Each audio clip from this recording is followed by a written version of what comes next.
मैंने सुना है, एक आदमी को यह ख्याल आ गया कि मैं सारी दुनिया में जो भी श्रेष्ठतम ग्रंथ हैं वे इकट्ठे कर लूं।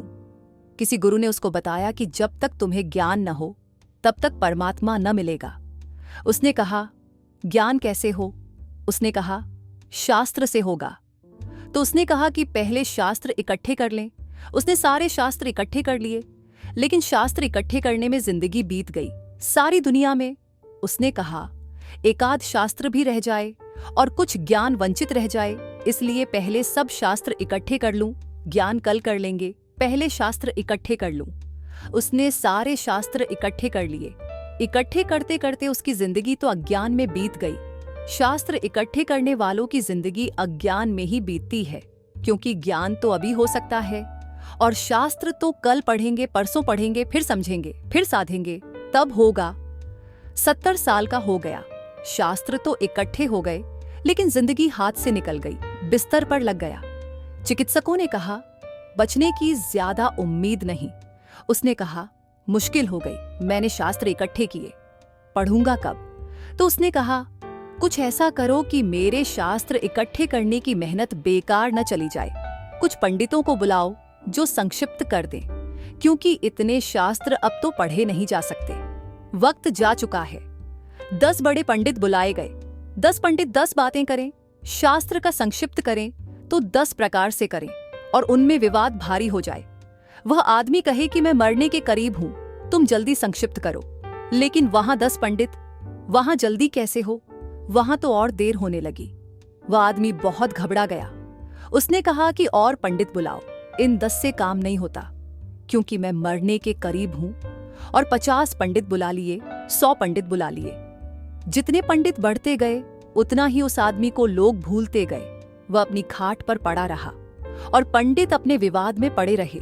वह बार बार चिल्लाकर कहता था कि भाइयों, मैं बिल्कुल मरने के करीब हूं, तुम जल्दी संक्षिप्त करो, लेकिन उसकी आवाज ही नहीं सुनाई पड़ती थी।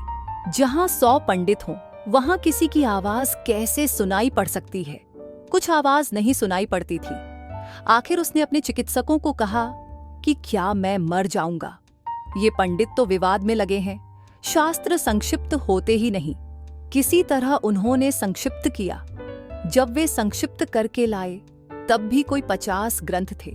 संक्षिप्त जब उन्होंने किया, उस आदमी ने कहा, तुम पागल हो, लेकिन तब वह कोई 80 साल का हो चुका था। उसकी आंखें जवाब दे गई थीं। उसने कहा, अब मैं पढ़ भी नहीं सकता, अब तो तुम मुझे पढ़कर सुना दो। उन्होंने कहा, 50 ग्रंथ हैं, पूरे हो पाए न हो पाए।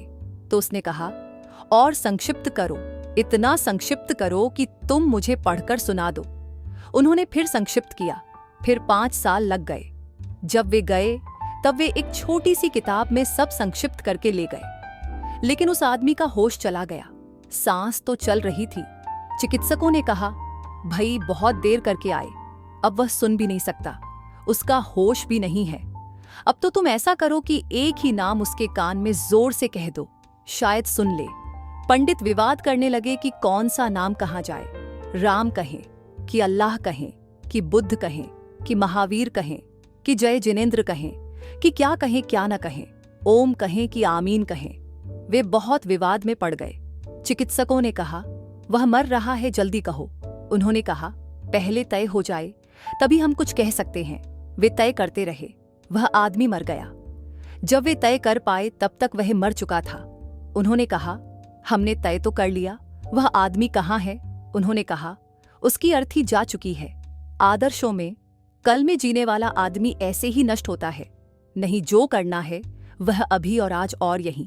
कल पर छोड़ना खतरनाक है, क्योंकि कल है नहीं, जो है वह आज है, अभी है और यहीं है। जो भी